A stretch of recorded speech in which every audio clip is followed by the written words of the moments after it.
Alright, all praise to Yahweh Bashim Yahushua. Double honor to the elders. Shalom to you brothers out there. My name is Amna Allah, and with me I have. Karat Zakbar. We're gonna get into the show focusing on Exodus 23 and 19. You can read that. We're just gonna get started. Alright, Exodus 23 verse 19. The first of the first fruits of thy land thou shalt bring into the house of the Lord thy power. Thou shalt not seeth a kid in his mother's milk. Thou shalt not see the kid. Read it again. It says, thou shalt not seeth. Seethe. Slap. Thou shalt not seethe a kid in his mother's milk. Right, thou shalt not see a kid in his mother's milk. Now we know a kid is talking about what?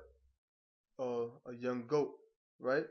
We understand that, and that's going into veal. You're not supposed to eat veal, but we're gonna get deeper into it to find out a more a deeper historical significance of why the Most High told the children of Israel not to do that.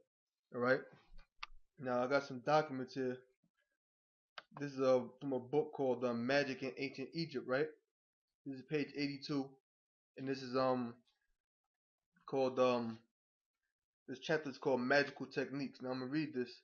It says urine was sometimes thought of as destructive and sometimes as cleansing. The urine of pregnant women had life-giving properties. So you know these Egyptians right then and there was bugged the hell out.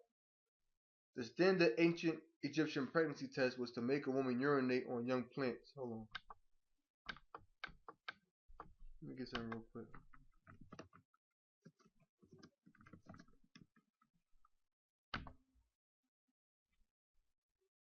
Get that. Get Jeremiah 10 and 2.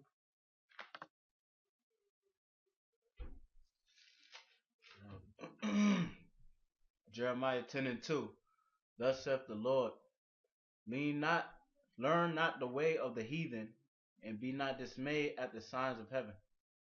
For the heathen are dismayed at them. But so we understand that. You know what that's getting into, being not dismayed at the signs of heaven. For the heathen are dismayed at them. But the main point that I wanted to get to was the beginning of the verse when it says, learn not the way of the heathen. This is some heathenistic shit. Urine was sometimes thought of as destructive and sometimes as cleansing. The urine of pregnant women had life-giving, zoom in a little bit, had life-giving properties. The standard ancient Egyptian pregnancy test was to make a woman urinate on young plants. If she was pregnant, the plants would grow. If not, they would die. The symbolism of mother's milk. So I wonder if Polite doing that with his woman. You know? The symbolism of mother's milk, human or animal, was always positive.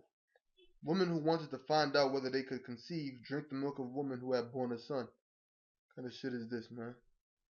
If they vomited, they were or would be pregnant. You got something? Oh. If they vomited, they were or would be pregnant. The milk of the mother of a son, he bugged out. The milk of the mother of a son, move this over. The milk of the mother of a son was used as a general ingredient in medical prescriptions and protective spells. It was stored in special mother and child shaped pottery. In this book, if I didn't mention, it's called Magic in Ancient Egypt. It says it was stored in special mother and child shaped pottery containers. Such milk could be equated with the milk of the Divine Mother. In myth, the Divine Mother can be Isis, Hathor, or various other goddesses.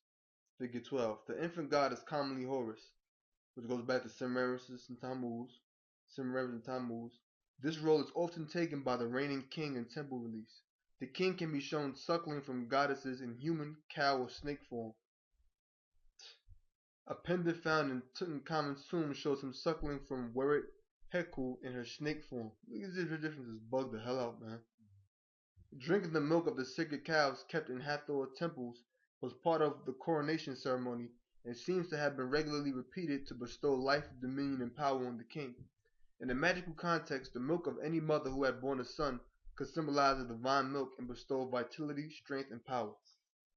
So we know these Egyptians was out of their damn mind. There's something else. It's called see what this book is called. An introduction to the critical study and knowledge of um,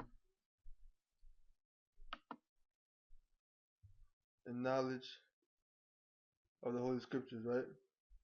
Go back. See if it takes us back where you just were. Hold on. Bear with me 1 second. Alright, here it is. You got something? Yeah, I got something. Go ahead. This Leviticus 18, verse 2. Let me get it on the screen real quick. Okay. I got it. Oh, yeah, yep, yeah. Leviticus 18, verse 2. Speaking to the children of Some verse 1. Leviticus 18 and 1. And the Lord spake unto Moses, saying, Speak unto the children of Israel, and say unto them, I am the Lord your power. After the doings of the land of Egypt, wherein ye dwell, Yeah, wherein ye dwelt. Go ahead. shall ye not do. Yeah. Your woman pissing on goddamn plants to see if she's pregnant or not, or drinking the milk of another woman, and if she throw up, you know? What is that? If she throw up, that means she pregnant or something like that? Let me go back up. Yeah, if they vomited, they were or they would be pregnant. So we wasn't doing none of that bullshit. Go ahead. Alright, verse 3 Because says, wait a minute. What Isaac said to Sarah, I'm typing forget exactly where it is. She said, give me children. She said, give me children lest I die. I'm typing Isaac and the word children. Bear with me 1 second. You know, maybe die.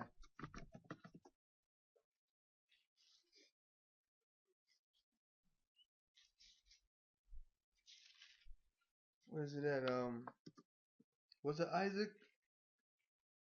Yeah, it was Isaac. No, it was Jacob. I'm sorry. I'm typing children. I didn't want to type in Isaac and then type in die right after. There I go. There you go. Can you get that? Genesis 30 and 1. Alright. This is Genesis chapter 30, verse 1. And when Rachel saw. Oh, you know what? And if your screen just jumped, you know, you had to do some technical stuff. So I want you to get that scripture, Genesis 30 and 1. Alright. This is Genesis 30 and 1. And when Rachel saw that she bare Jacob no children, Rachel envied her sister, and said unto Jacob, Give me children, or else I die. Yeah, give me children, or else I die. Go ahead. And Jacob's anger was kindled against Rachel, and he said, Am I in God's stead, who have withheld from thee the fruit of thy womb? Yeah, so it's the Most High that withholds from you the fruit of your womb. Not no damn drinking no goddamn milk to see if you are pregnant or gonna be pregnant. You understand? So it's up to it's the will of the Most High. There's another scripture I'm looking at it's in Ecclesiastes. There you go. Get Ecclesiastes 11 and verse 5. It's also one of the apocrypha, but in Second Ezra's not Second Ezra's Second Maccabees the 7th chapter, Ecclesiastes 11 and 5, which he said I cannot tell how I came into the womb. You bros know that scripture. You can look that one up. Ecclesiastes 11 and 5. Ecclesiastes 11 and 5. As thou knowest not what is the way of the spirit, nor how the bones do grow in the womb of her that is with child. Why does it say I know not the way of the spirit? Because these are things that the spirit of the Most High does. The Most High is the one that forms a child in the womb. Go ahead. Even so, thou knowest not the works of the Most High, who maketh all. That's right. So I'm jumping back. It says that's where we are now. The last book we had mentioned. Jump right to the point. It says, thus in Exodus 23:19, Moses prohibits the seething of a kid in his mother's milk. So now we know another reason why the Most High told us not to do this is because this was a heathenistic practice of them pagan nations.